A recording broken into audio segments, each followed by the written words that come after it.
بسم اللہ الرحمن الرحیم، میں عمران بھٹی اور آپ دیکھ رہے ہیں میرا یوٹیوب چینل اور فیس بک پیج۔ آج آپ کو پتہ ہے کہ عدت نکاح کیس کا فیصلہ آیا، جس میں عمران خان کی اور بشریٰ بی بی کی جو درخواست ضمانت تھی وہ مسترد کر دی گئی۔ اور پھر اس کے بعد آپ کو پتہ ہے کہ ایک اور بڑی اہم ڈیولپمنٹ ہوئی ہے آج، کہ سابق army chief general Qamar Javed Bajwa صاحب، ریٹائرڈ قمر جاوید باجوہ صاحب، ان کے بہت قریبی عزیز صابر مٹھو صاحب جو ان کے سمدھی ہیں، ان کو سرکاری اداروں کی جانب سے بلاوے آنا شروع ہو گئے ہیں۔ آج بھی ان کی پیشی تھی اور کل بھی ان کی پیشی ہے۔ کل کہاں پہ ان کی پیشی ہے اور ان سے کیا مانگا گیا ہے وہ آپ کے سامنے رکھیں گے چیزیں۔ اور پھر آپ کو پتہ ہے کہ کچھ دنوں سے ہم دیکھ رہے ہیں کہ چودھری پرویز الہی بڑے ایکٹیو ہوئے ہیں، تو جب وہ ایکٹیو ہوئے ہیں تو ایک حلقوں کی جانب سے، مختلف حلقوں کی جانب سے ان کے اس طرح کے بیانات، جو کہ ابھی شروع میں حال ہی میں بلکہ ان کا ایک بیان آیا جس میں انہوں نے کافی تنقید کی ہے محسن نقوی کے اوپر، اور عمران خان کا ساتھ دینے کے لیے، عمران خان کے ساتھ نبھانے کے لیے انہوں نے اسٹیٹمنٹ جو دی ہے، بڑا بیان دیا۔ وہ بہت سارے حلقوں کو ناگوار گزرا ہے کہ ابھی بھی بابا جو ہے اتنا کچھ ہونے کے باوجود بھی عمران خان کے ساتھ کھڑا ہے، ابھی بھی بول رہا ہے۔ تو آج ایک بڑی واردات ڈالنے کی کوشش کی گئی، وہ ڈسکس کروں گا، آپ کے سامنے رکھوں گا۔ اس کے بعد پنجاب اسمبلی میں آج ایک بڑی تقریر ہوئی ہے اور بہت ساری چیزیں کھل کے واضح ہوئی ہیں کہ پی ٹی آئی جو ہے اس وقت کہاں پہ کھڑی ہوئی ہے اور پی ٹی آئی کا کیا موقف ہے، تو وہ گفتگو کرتے ہیں۔ اچھا، سب سے پہلے تو عدت نکاح کیس کو ڈسکس کرتے ہیں کہ عدت نکاح کیس فیصلہ محفوظ کیا گیا تھا اور آج 3 بجے کا یعنی کہ ٹائم تک فیصلہ سنایا جائے گا، 3 بجے سنائے گا، اور 22 سیکنڈ میں یہ جو فیصلہ ہے یہ سنا دیا گیا، جس میں جج صاحب نے کہا کہ جی میں ان کی درخواستیں مسترد کرتا ہوں، تفصیلی فیصلہ لکھا ہوا ہے وہ آپ لوگوں کو دے دوں گا۔ اور اس کے بعد جو جج صاحب ہیں فیصلہ سنا کے افضل مجوکا صاحب جو ہیں وہ چلے گئے۔ اس کے بعد تفصیلی فیصلہ جو ہے وہ جاری کیا گیا، جس میں تفصیلی فیصلے میں جو ہے کہ وہ جو اب کیا اس کو ڈسکس کروں کس طرح نام لوں، کہ ایک گواہ جو ہے خاور مانیکا صاحب نے اپنا رکھا ہوا ہے، لطیف نامی جو ہے،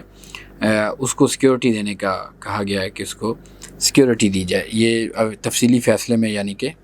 کہا گیا ہے کہ ان کو جناب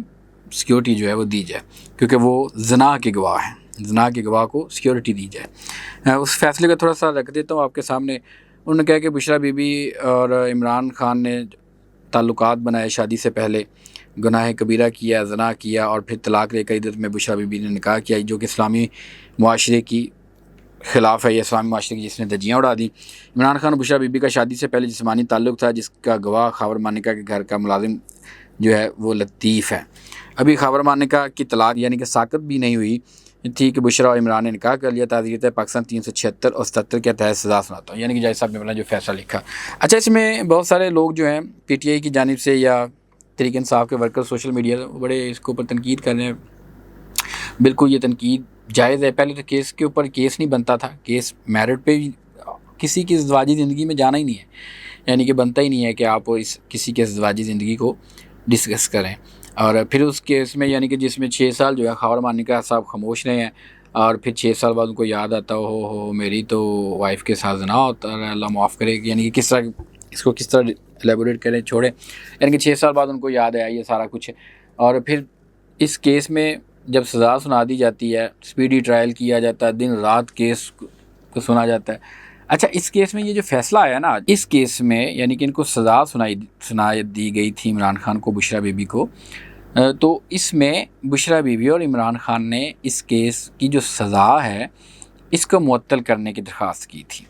سمجھ گئے آپ؟ یعنی کہ اس کو سزا کو معطل کیا جائے اور انہیں ضمانت دی جائے۔ آج صرف اس چیز کی جو اپیل تھی نا ان کی سزا معطلی کی،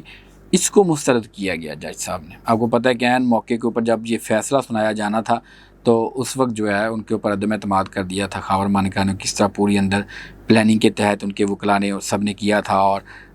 اندر جو شور شرابہ ہلڑ بازی ہوئی تو اس کا فائدہ اٹھایا گیا۔ جج صاحب خاموشی سے اٹھ کر چلے گئے، انہوں نے کہا جی میرے پہ عدم اعتماد کیا گیا تو میں نہیں سن سکتا۔ ساتھ میں انہوں نے کہا جی 2 دفعہ عدم اعتماد کیا، یہ ہیلے بہانے کرتے ہیں، یہ رکاوٹیں ڈالتے ہیں سماعتوں کے دوران، تو میں اس کو نہیں سن سکتا۔ تو پھر اس کے بعد یہ جج صاحب کو دیا گیا، انہوں نے 1-2 سماعت کی اور اس کے بعد یہ فیصلہ کر لیا۔ فیصلہ تو آپ کو پتہ ہے سارے معاملات کیا چل رہے ہیں اس وقت پاکستان میں، کون سا قانون ہے۔ اچھا، تو اس میں یہ ہے کہ جو مرکزی اپیلیں ہیں نا، جو اس کیس کے میں سزا کے خلاف دائر کی گئی ہیں، ان کا جو فیصلہ ہے وہ 8 جولائی کو، یعنی کہ وہ 8 جولائی کو آنا ہے اس کا فیصلہ، اور یعنی کہ اس میں 7 سال کی سزا سنائی گئی تھی اور اس کو عمران خان کو اور بشرا بی بی کو. تو اس میں 8 جولائی کو ابھی اس کیس کی سماعت ہے اور اس میں فیصلہ آئے گا کہ جج صاحب جو ہیں وہ کیا کرتے ہیں. اگر اس میں ان کی سزا بحال رہتی ہے تو پھر آپ کو پتہ ہے کہ آگے اوپر جایا جائے گا کورٹ میں، اور پھر اسی طرح سپریم کورٹ کے بھی دروازے کھٹکھٹائے جائیں گے، آخری پلیٹ فارم جو ہے وہ یوز کیا جائے گا. تو یعنی کہ آج جو ہے وہ صرف اور صرف جو سزا معطلی کا اس میں ضمانت تھی کہ سزا معطل کر کے ضمانت دی جائے. ابھی 8 جولائی کو یہ کیس جو ہے زیر بحث ہے. اس میں پی ٹی آئی کی جانب سے اپیلیں دائر کی گئی تھی، اس میں بھی سزا معطلی کا جو ہے. اچھا اس میں شعیب شاہین صاحب ہیں، انہوں نے بھی آج یہ کہا ہے کہ اس میں دن کا کیس میں سزا معطلی کی درخواست پر فیصلہ، کیس میں فیصلے کے خلاف اپیل پر فیصلہ آنا باقی ہے، یعنی کہ اس میں ابھی فیصلہ آنا باقی. انہوں نے کہا کہ جو اس وقت مرکزی اپیل ہے اس کا جو فیصلہ ہے وہ 8 جولائی کو رکھا ہوا ہے. آج جو فیصلہ ہوا اس پر تک جو 7 سال کی سزا ہے اس کو معطل کرنے کی کر کے ضمانت پر رہائی دیں. یعنی کہ یہ انہوں نے کہا ہے کہ اس میں ابھی ہمارا جو مرکزی ہے وہ تو فیصلہ آنا ہے، یہ تو ایک سزا معطل کرنے کا تھا. اچھا جب یہ فیصلہ آیا تو اس کے بعد فوراً ایک جو ری ایکشن آتا ہے نا اس فیصلے کے تقریباً کوئی 25 منٹ بعد، وہ ہے جی فواد چودھری صاحب کا. اچھا انہوں نے فواد چودھری صاحب نے کیا ہے کہ عمران خان کی رہائی کے لیے عدالتوں پر بھروسہ کرنا دانش مندی نہیں ہے، اس کے لیے سیاسی حکمت عملی چاہیے. یعنی کہ انہوں نے کہا ہے کہ بھائی آپ صرف کسی اور طریقے سے عمران خان کو رہائی کے لیے کچھ کر سکتے ہیں، عدالتوں کے ذریعے آپ نہیں کر سکتے جس طرح کا اس وقت انوائرمنٹ ہے. یہ انہوں نے باقاعدہ دبے لفظوں میں سمجھانے کی کوشش کی ہے کہ آپ کو پتہ ہے کہ عدالتوں کے معاملات کیا ہیں، تو آپ کسی اور چیز کو یوٹیلائز کریں، کوئی اور پلیٹ فارم سیاسی طور پر دباؤ بڑھائیں. انہوں نے کہا کہ تحریک انصاف کی موجودہ لیڈرشپ پر کوئی تنقید نہیں کرنا چاہتا، لیکن مجھے مسئلہ یہ ہے کہ ان لوگوں میں یہ صلاحیت نہیں کہ عمران خان کی رہائی کے لیے مطلوبہ سیاسی دباؤ بنا سکیں، باقی جو چاہے تیرا حسن کرشمہ ساز کرے. اچھا یہ انہوں نے کہا کہ فواد آپ کو پتہ ہے گزشتہ بھی فواد چودھری نے تنقید کی. انہوں نے کہا کہ پی ٹی آئی کی جو لیڈرشپ ہے وہ نہیں چاہتی کہ عمران خان جو ہے وہ باہر آئے. اس کے بعد پھر آپ کو پتہ ہے شیخ وقاص اکرم انہوں نے کہا جی فواد چودھری جھوٹا ہے، ان کی کوئی ویلیو نہیں ہے ان کی اسٹیٹمنٹ کی. پھر اسی طرح شبلی فراز نے بھگوڑا قرار دے دیا کہ وہ تو، یعنی کہ آج کل جو ہے فواد چودھری سب کافی تنقید کرتے ہیں پی ٹی آئی کی لیڈرشپ کے اوپر کہ وہ سنجیدگی کا مظاہرہ نہیں کرتے عمران خان کی رہائی کے لیے. تو سارے توپوں کا رخ جو ہے وہ اس وقت فواد چودھری کی طرف ہے، فواد چودھری صاحب میری طرف کیا ہوا ہے، تاہم وہ پھر بھی اپنا جو موقف ہے اس سے باز نہیں آتے یا اپنے موقف سے پیچھے نہیں ہٹتے، وہ اس کو ڈسکس کرتے. اچھا جی اس کے بعد ایک اور بڑی ڈیولپمنٹ آپ کے سامنے، آپ کو پتہ ہے کہ صابر مٹھو کا نام تو آپ نے پی ٹی آئی کے دور میں بھی سنا ہوگا. صابر مٹھو صاحب جو کہ سابق army chief general retired colonel Javed Bajwa کے سمدھی ہیں، ان کو جو ہے جی پہلے تو ایف آئی اے نے طلب کیا تھا آج، یعنی کہ ان کی پیشی تھی، تو ان سے تمام ریکارڈ وغیرہ بینک کے اکاؤنٹس کاروبار کی اثاثوں کی تفصیلات کے لیے ساری ڈیٹیل کے لیے بلایا گیا تھا. اور جو ان کا کریڈٹ ٹرن آؤٹ بتاتا ہوں میں آپ کو، مجموعی طور پر ان کا 5.34 ارب روپے کریڈٹ ٹرن اوور کے ساتھ 19 اکاؤنٹ، 14 پاکستانی روپے، یعنی کہ پاکستانی روپے میں 5 غیر ملکی کرنسی اکاؤنٹ جو ہیں وہ صابر مٹھو صاحب چلا رہے ہیں. یعنی کہ یہ آپ اندازہ لگا لیں. اور یہ تو آج کا یعنی کہ اینٹی کرپشن وہ تھا ان کا ایف آئی اے کا. اب اینٹی کرپشن نے بھی ان کو بلایا، اینٹی کرپشن نے بلایا جن کو کل کہ جناب آپ حاضر ہو، پیشی ہو آپ کی، آپ کو طلب کیا جاتا ہے، آپ آئیں اپنا جواب جمع کروائیں. اینٹی کرپشن نے جو ہے اسی سلسلے میں تاجر جو لاہور کے جن کے ساتھ یہ بزنس کر رہے تھے یا ان کے پارٹنر تھے یا دوست تھے، چودھری اشرف اور حامد مشتاق، ان کو بھی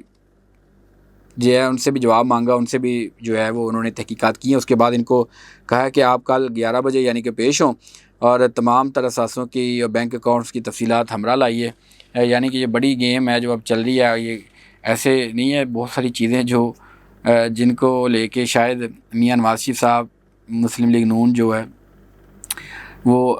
تنقید کرتی تھی اور لوگ بھی تنقید کرتے تھے کہ آج جو باجوہ صاحب ہیں وہ ان کے اوپر نون لیگ کچھ نہیں بولتی یا کچھ نہیں سٹیپ لے رہی ہے، کوئی چیز نہیں کرتی. شاید یہ کسی طریقے سے چیزوں کو آنے والے دنوں میں ہو سکتا ہے آپ کو کوئی بڑی سٹیٹمنٹس بھی سننے کو مل جائے. اس قسم کی کارروائیوں کے بعد بہت سارے بیانات بھی آ سکتے ہیں، کوئی اپنا موقف بھی سامنے رکھ سکتا ہے، کوئی بڑی شخصیت جو ہے، اور اس بہت سارے حربے ہوتے ہیں آپ کو چیزوں کو دیکھنے کے لیے. لیکن یہ ہے کہ صابر مٹھو کے خلاف گھیرا جو ہے تنگ کیا جا رہا ہے. اچھا جی آپ کو پتہ ہے کہ چودھری پریز علی صاحب بھی باہر آ چکے ہیں اور انہوں نے بھی محاذ سنبھالنے کے لیے جو ہے وہ اپنا اعلان کر چکے ہیں کہ آئندہ چند دنوں تک وہ آپ کو باقاعدہ طور پر میڈیا کے اوپر بھی گفتگو کرتے نظر آئیں گے، انٹرویوز بھی آئیں گے، ان کی پریس کانفرنس بھی آئیں گی۔ تو اب اس کو کیا ہوا کہ چیزوں کو ٹیکل کرنے کے پہلے تو ایک تاثر پھیلایا گیا کہ ڈیل کر کے آئے ہیں، ان کو کوئی ڈھیل ملی ہے، اس وجہ سے باہر آئے ہیں، وہ خاموش ہیں، بولتے نہیں ہیں۔ جب وہ بولے ہیں تو پھر ساتھ ہی ایک بڑا یہ کر دیا گیا جی یہ تو ایک کریڈٹ لینے کے لیے جی یہ تو چودھری شجاع حسین صاحب کی وجہ سے باہر آئے ہیں، شافع حسین کا بڑا کردار ہے جی اس میں، سالک کا بڑا کردار ہے۔ تو وہ انہوں نے جواب دیا، انہوں نے کہا جی میں 1.25 سال اندر رہ کے آیا ہوں، پسلیاں میری ٹوٹ گئیں اندر رہ کے، زمین سے گھسیٹ کے مجھے یہاں سے گرفتار کیا گیا، گھر توڑ دیا گیا، دروازہ توڑ دیا گیا، گھروں کے اوپر ریڈ کی گئی، ان کی خواتین کے ساتھ بدتمیزی کی گئی پولیس کی جانب سے، کاغذات چھینے گئے، یہ سب کچھ کروانا ہے کہ بعد صلح ہی کرنی تھی تو پھر کھڑے رہنے کا کیا فائدہ تھا۔ تو انہوں نے کہا جی عمران خان کے ساتھ کھڑا رہوں گا، اس لیے آج خبر چلوائی گئی کہ چودھری شجاع حسین کی ملاقات ہوئی ہے، پرویز الہی کے ساتھ بالکل ملاقات ہو سکتی ہے لیکن ان کی جانب سے تردید ہے۔ یہ کہہ دیا گیا کہ خاندان میں صلح ہو گئی ہے، صلح کی کوئی بات نہیں ہے، کیسرا الہی کی طرف سے اس کی تردید ہے۔ یہ باقاعدہ طور پہ انہوں نے کہا ہے کہ ایسا کوئی چیز نہیں ہے، نہ کوئی صلح ہی ہے، ہماری اپنی راہیں جدا ہیں، سیاسی طور پہ ہم لوگ الگ ہیں بالکل، ان کی اپنی سیاست ہے، ہماری اپنی سیاست ہے۔ اور پھر وہی بات ان کا اتنا سب کچھ کروانے کے بعد بھی ہم لوگوں نے یہی کرنا تھا تو پھر سارے معاملات پر سٹینڈ لینے کا کیا فائدہ تھا؟ یعنی کہ آپ کسی طریقے سے صاحب کو متاثر کرنے کے لیے، لوگوں کو بدگمانی پیدا کرنے کے لیے پی ٹی آئی کے لوگوں کے درمیان، پی ٹی آئی ورکرز کے درمیان کہ پرویز الہی صاحب اور قافلے کی شجاعت ایک ہے، تو ایک سمپل سی بات ہے نا سمجھنے والی کہ اگر پرویز الہی نے یہ سارا کچھ ہی کرنا تھا، مون صلاحی کی فیملی نے یہ سب کچھ کرنا تھا، ایک بیٹھنا تھا، تو پھر مون صلاحی دیار غیر میں کیوں بیٹھا ہوا ہے؟ اس کو کیوں مشکلات اپنے ملک نہیں آ سکتا؟ پھر کیوں جو چودھری پرویز الہی نے 1.25 سال اندر گزار دیا، کیوں ان کو سڑک کے اوپر گھسیٹا گیا، ان کی خواتین کے ساتھ بدتمیزی کی گئی، چار دیواری کا تقدس پامال کیا گیا، ان کے گھروں پہ ریڈز ہوتی رہیں، یہاں پہ دروازہ توڑ دیا گیا، اندر گھر میں پولیس داخل ہوئی، یہ پیپر چھینے گئے ان کی خواتین کے ساتھ، سر عام تماشائی بنایا گیا، تماشائی تھے سارے لوگ دیکھتے رہے۔ اتنا سب کچھ کروانا تھا پرویز الہی صاحب نے تو پھر ڈیل کا کیا فائدہ؟ ڈیل ہی کرنی تھی تو اتنا سب کچھ برداشت کرنے کا کیا فائدہ؟ ایک عموماً سوال ہے نا آپ سوچنے والا۔ تو یہ یعنی کہ انہوں نے آج اپنے مخالفین کو بھی جواب دیا ہے کہ اتنا سب کچھ کروانے کے بعد ہم نے یہ کچھ کرنا تھا تو پھر کیوں ہم لوگ کھڑے رہے؟ تو لیکن انہوں نے کہا ہم لوگ کھڑے ہیں، عمران خان کے ساتھ کھڑے ہیں، نظریے کے ساتھ کھڑے ہیں، کل بھی کھڑے تھے، آج بھی کھڑے ہیں۔ اچھا جی، اس کے بعد جی پنجاب اسمبلی میں بڑی چیزیں اہم چل رہی ہیں، وہ یہ ہے کہ اپوزیشن لیڈر جو ہیں ملک احمد خان بچر،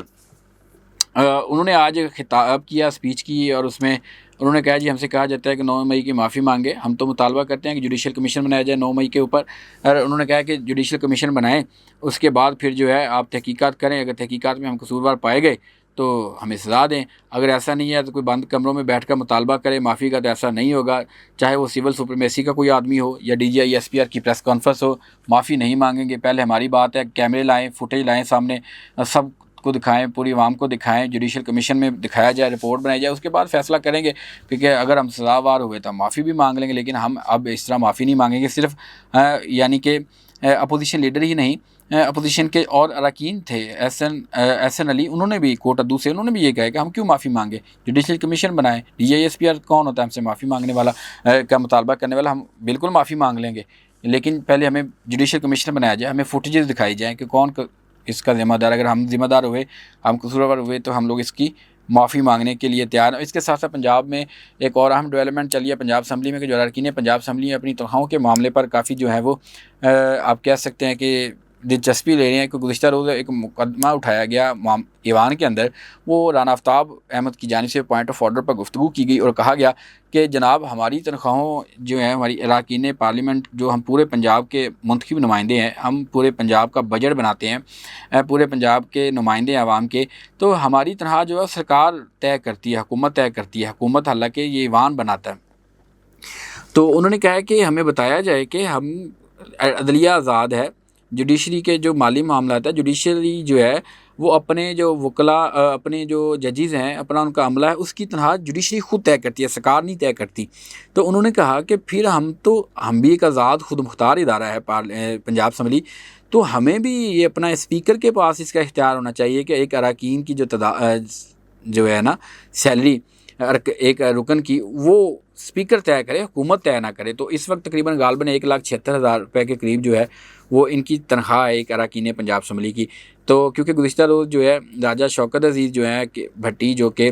گوجرا سے ہیں جن کا مسلم لیگ نون سے تعلق ہے، انہوں نے کہا تھا جی ہماری تنخواہ تو اتنی ہے کہ ایک ایڈیشنل سیکرٹری جتنی ماہانہ جو ٹیکس دیتا ہے نا اس کا ٹیکس کٹوتی ہوتی ہے، ہماری تنخواہ اتنی ہے۔ تو یعنی کہ انہوں نے بتایا تھا کہ 1,68,000 روپے کے قریب جو ہے ٹیکس کٹوتی ہوتی ہے کہ ایڈیشنل سیکرٹری کی، تو ہماری اتنی تنخواہ ہے۔ تو پھر انہوں نے مطالبہ کیا گا، سمیع اللہ خان کھڑے ہوئے، انہوں نے کہا جی ہمیں بتایا جائے کہ ہر محکمے کا گریڈ ہوتا ہے، ہم تو پبلک کے نمائندے ہیں، ہمیں بتایا جائے کہ ہمیں جو تنخواہ ملتی ہے کس گریڈ کے تحت ملتی ہے، یعنی کہ ہمارا کوئی نیب قاصد کے برابر گریڈ ہے، کسی چپڑاسی کے ہے، کسی ڈرائیور کے ہے، کسی خان سامے کے، ہمیں پتہ تو چلے کہ اس گریڈ کے برابر ہمیں تنخواہ ملتی ہے، وہ مینشن کیا جائے۔ بڑا سیریس ایشو اٹھا ہوا جس میں مہنگائی کا بھی ذکر کیا گیا کہ مہنگائی ہے، لیکن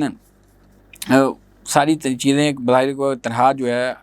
اس میں گزارا نہیں ہو رہا اراکین اسمبلی کا، اور وہ بھی اپنی تنخواہ بڑھانے کا مطالبہ کر رہے ہیں۔ جس طرح پبلک کے اوپر مہنگائی کا اثر ہے بوجھ ہے، تو اراکین نے پنجاب اسمبلی کہتے ہیں کہ ہمیں بھی مہنگائی نے ڈسا ہے، ہم بھی مہنگائی کے ستائے ہوئے ہیں، تو ہماری تنخواہوں میں بھی اضافہ کیا جائے۔ تو یہ آج کی ساری صورتحال تھی جو آپ کے سامنے رکھی۔ اگر آپ کو میری ویڈیو اچھی لگی تو میرا چینل ضرور سبسکرائب کریں، بیل آئیکن کا بٹن بھی دبائیے گا، اس کو شیئر کرنا مت بھولیے گا۔ اللہ حافظ۔